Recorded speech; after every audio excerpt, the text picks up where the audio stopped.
ओम नमः शिवाय। जय श्री राम। राधे राधे दोस्तों, कैसे हैं आप लोग सभी लोग। तो यही आशा करता हूँ सभी से कि आप लोग हमेशा स्वस्थ रहें, अच्छे रहें, प्रसन्नचित रहें और दूसरों की सहायता करते रहें। तो आप लोगों का बहुत सहयोग मिल रहा है, उस सहयोग के लिए बहुत बहुत धन्यवाद। तो मैं आप लोगों के साथ जो है ये इस गरुड़ पुराण का हम लोग जो है पाठ कर रहे हैं।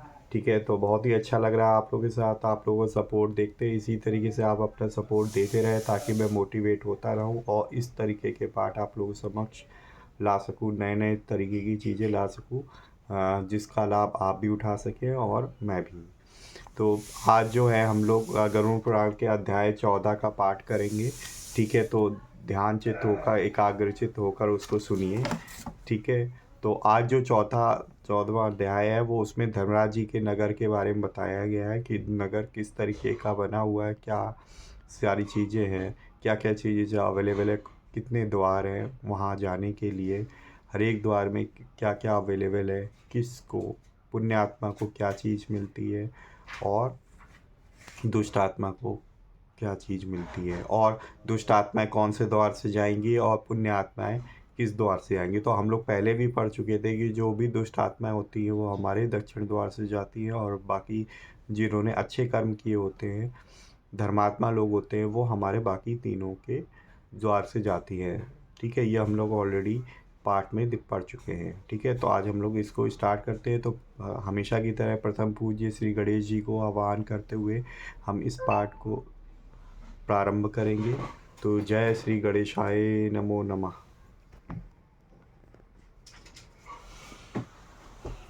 तो फर्स्ट संख्या 114।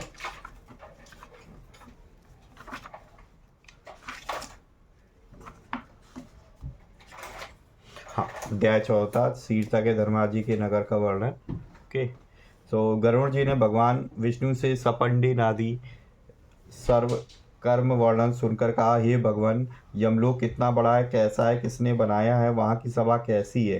धार्मिक जन जिन धर्म मार्गों पर चलकर धर्म के मार्ग में जाते हैं उन धर्मों और मार्गों का मुझे ज्ञान प्रदान करें। श्री विष्णु भगवान बोले, हे गरुड़, जो नारद आदि ऋषियों के द्वारा जानने योग्य है वह सुंदर धर्मराज का नगर बड़े पुण्यों से प्राप्त होता है। वह नगर दक्षिण दिशा एवं नैऋत्य के बीच में बसा परम दिव्य और वज्रमय है। सुर और असुर कोई भी उसका भेदन नहीं कर सकता। वह चतुष्कोण है, उसके 4 द्वार हैं, वहाँ ऊंचे ऊंचे परकोटों से घिरा है। उसका विस्तार 1000 योजन है। उसके मध्य में श्री चित्रगुप्त जी का बड़ा ही सुंदर मंदिर है, वह 25 योजन का है। श्री चित्रगुप्त जी का मंदिर लोहे के परकोटे 4 दीवारी से घिरा है। उसमें आने जाने के लिए हजारों सड़कें हैं। वह मंदिर उस मंदिर पर हजारों ध्वजा पताकाएं शोभायमान हो रही है। उसका निर्माण देवताओं के शिल्पियों ने किया है। चतुर चित्रकारों ने उसमें नाना प्रकार के चित्र बनाए हैं। उसके ऊपर सैकड़ों विमानों के समूह उड़ते दिखाई देते हैं। वहाँ हमेशा मंगलाचार के शब्द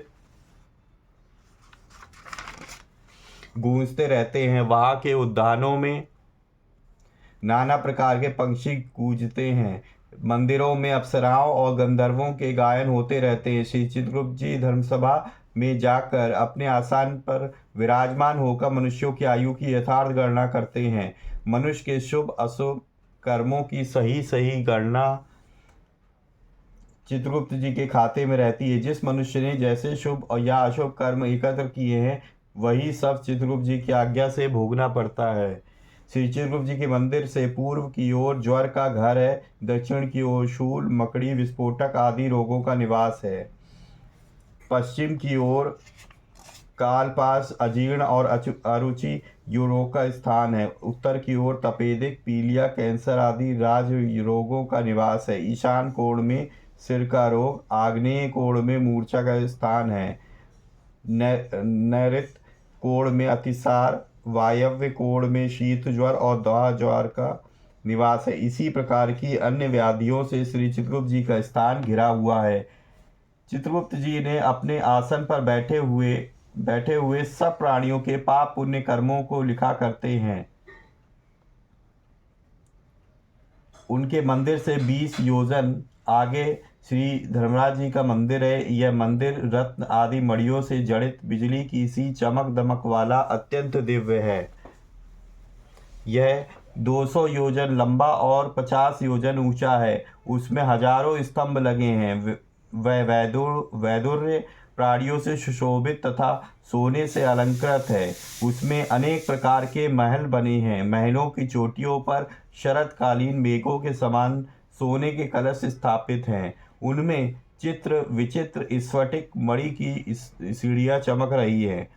दीवारों में हीरे जड़े हैं। रोशनदानों पर मोतियों की झालर लटकी हुई है। वहां पर सदैव घंटे एवं नगाड़े बजते रहते हैं। उनमें आश्चर्ययुक्त सोने के किवाड़ लगे हैं, जिन पर अनेक प्रकार के वृक्ष, लता, बेल, बूटों आदि का मनोहर काम हो रहा है। इस प्रकार वह महल अनेक आभूषणों से भूषित है, जिसे अपने योग बल से विश्वकर्मा जी ने उन्हें बनाया है।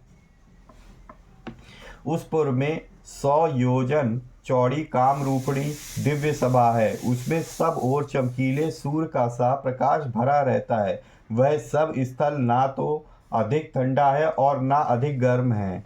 वह मन को बहुत हर्षित करने वाली है। उसमें शोक, बुढ़ापा, भूख, प्यास और अप्रिय वस्तु नहीं है। उस सभा में देवता तथा मनुष्य को सब प्रकार की कामना पूर्ण करने वाले सब पदार्थ उपलब्ध है। वहां पर उष्ण व शीतल दोनों प्रकार का मधुर जल रहता है। मन वांछित उत्तम फल देने वाले वृक्ष है। वह सभा बाधा रहित, रमणीक और कामना देने वाली है। बहुत समय तक तप करके विश्वकर्मा जी ने उसे बनाया था। उसमें बड़े तप वाले, सत्य बोलने वाले, शांत स्वभाव, सन्यासी, सिद्ध और शुभ कर्म करने वाले लोग ही रहते हैं। उस सभा में पुण्यकर्मी, तेजोमय शरीर वाले, अलंकार युक्त, निर्मल वस्त्र धारण करने वाले लोग रहते हैं। उस सभा में जो 10 योजन विस्तार वाली रत्न जटित शुभ एवं अद्भुत सिंहासन पर भगवान धर्मराज विराजमान है। धर्मराज जी के मस्तक पर छत्र सुशोभित है। कानों में कुंडल शोभायमान है। वे सब प्रकार के अलंकारों से युक्त नीले मेघ के समान कांति वाले हैं।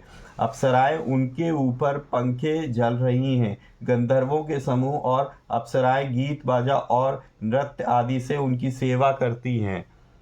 हाथ में पास धारण किए मृत्यु बलवान काल चित्रगुप्त जी एवं कृतांत द्वारा सेवित है।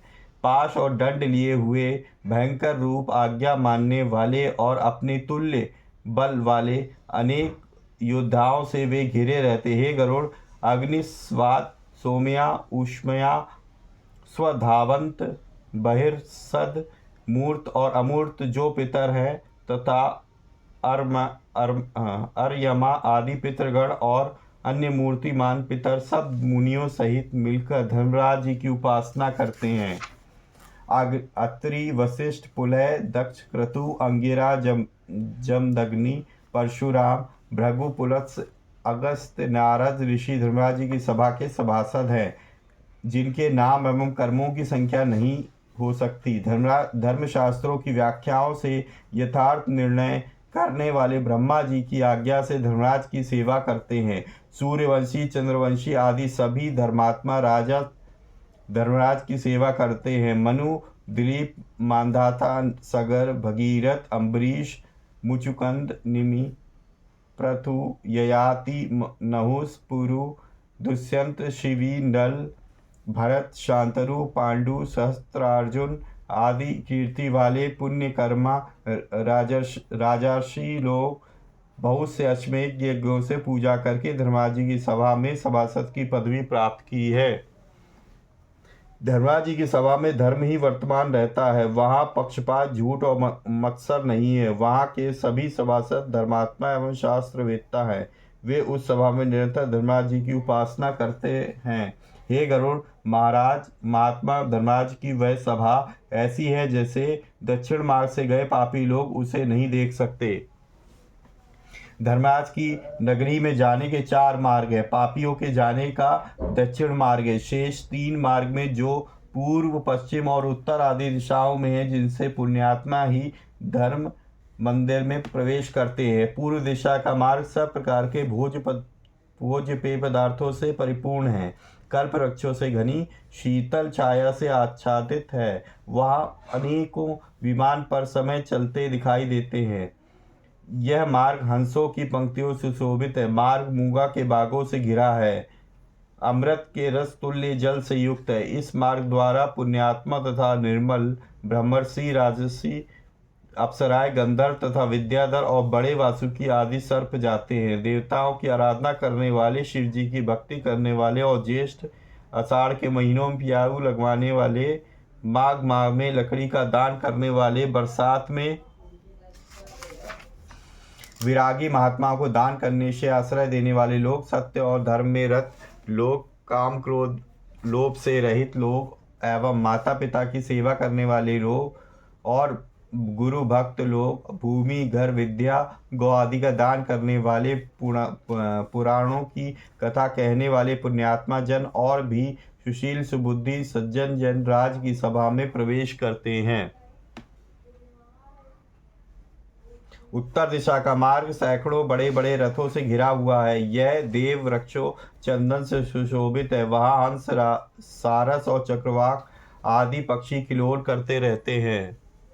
उसमें अमृत तुल्य जल से भरा हुआ एक सुंदर सरोवर है। इस मार्ग से वेद पाठी, अतिथियों के पूजक, दुर्गा तथा सूर्य के उपासक है, पर्वों पर तीर्थों में स्नान करने वाले, धर्म युद्ध में वीर गति प्राप्त करने वाले, अनशन व्रत द्वारा प्राण छोड़ने वाले, काशी में मृत्यु पाने वाले, गौ को संकट छुड़ाने के लिए प्राण देने वाले, तीर्थों में प्राण छोड़ने वाले, ब्राह्मण के स्वामी के कार्य के लिए तथा योगाभ्यास से मरने वाले, नित्य बड़े बड़े दान देने वाले धर्मराज की सभा में प्रवेश करते हैं। तीसरा मार्ग पश्चिम का है। इस मार्ग में अमृत रस से पूर्ण बावड़ियाँ हैं। यह एरावत कुल में पैदा होने वाले समस्त हाथियों से भरा है तथा उच्च श्रवा अश्व से उत्पन्न अश्व स्थित है। आत्मचिंतन करने वाले, श्रेष्ठ शास्त्रों का विचार कर अनन्य विष्णु भक्त एवं गायत्री मंत्र को जपने वाले पुरुष उस मार्ग से हाथी घोड़ों पर चढ़कर धर्मराज की सभा में जाते। पर हिंसा, पराया धन और परनिंदा से जो रहित है और अपने ही धन से स्त्री से रमण करने वाले सज्जन, अग्निहोत्र करने वाले और वेद पाठ करने वाले, ब्रह्मचर्य व्रत धारण करने वाले, वानप्रस्थी, सन्यासी, ज्ञान और वैराग्य से युक्त, सब प्राणियों का हित करने वाले, शिव और विष्णु के उपासक तथा कर्म को ब्रह्म में अर्पण करने वाले, तीनों ऋणों से मुक्त, सदा पंच यज्ञ करने वाले, पितरों का श्राद्ध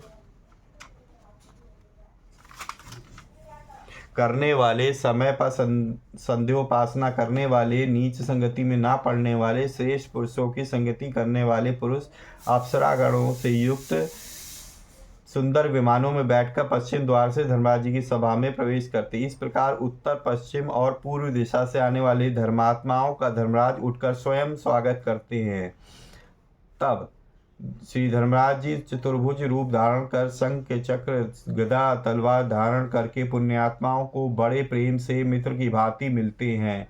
उन्हें सिंहासन देकर नमस्कार कर पाद्य अर्घ चंदन से उनकी पूजा की जाती है। उनके सभासद इन ज्ञानी पुरुषों को आदरपूर्वक नमस्कार करते हैं। वे पुण्यात्माओं से कहते हैं, हे बुद्धिमानों, हे परम श्रेष्ठ एवं नरक के क्लेशों को समझने वाले, आप लोगों ने अपने पुण्यों द्वारा सुखदायक देवत्व सिद्ध किया है। जो दुर्लभ मनुष्य का शरीर पाकर नित्य साधना नहीं करते, वे घोर नरक को जाते हैं। उनसे बढ़कर महान जड़ दूसरा कौन हो सकता है। अस्थिर शरीर और नाशवान धन से अनश्वर धर्म को संचय करता है, वही बुद्धिमान है। इस कारण सर्वथा प्रयत्न करके धर्म संचय करना चाहिए। अतः आप सब लोग सब भोगों से युक्त पुण्य वाले स्थान को जाओ।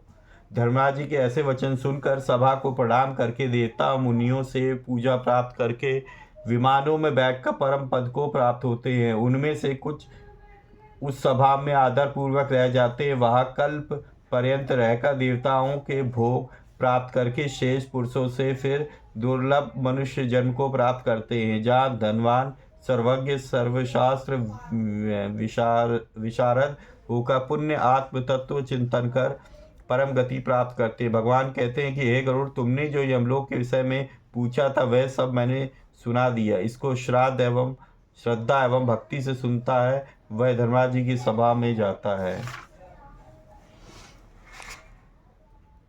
तो दोस्तों ये था हमारे पास अध्याय नंबर 14, जिसमें धर्मराज जी के नगर के बारे में बताया गया है। ठीक है, तो जैसा हमने पहले भी बताया, पहले के अध्याय में भी हम पढ़ चुके थे कि जो पापी लोग होते हैं वो दक्षिण के द्वार से जाते हैं, जिनको उनको इस धर्मराज जी की पुण्य नगरी और उनके मंदिर और उनकी सभा के कोई भी दर्शन नहीं होते हैं।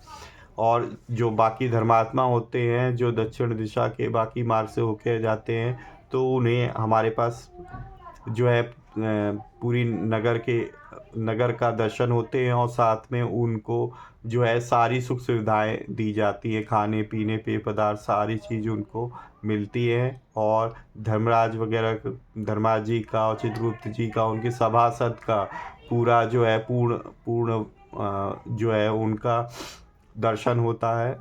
ठीक है, तो ये सारी चीज़ें हैं जो इनमें पूरी दिखाई गई है, और जितने भी पुण्यात्मा जाती है वहाँ पे उनका आदर सत्कार होता है। तो ये सारी चीज़ थी जो इस अध्याय में हम लोगों ने पढ़ी। आशा करता हूँ आप लोग को अच्छा लगा होगा। तो हम लोग जो है मिलेंगे नेक्स्ट वीडियो में, तब तक के लिए जय श्री राम।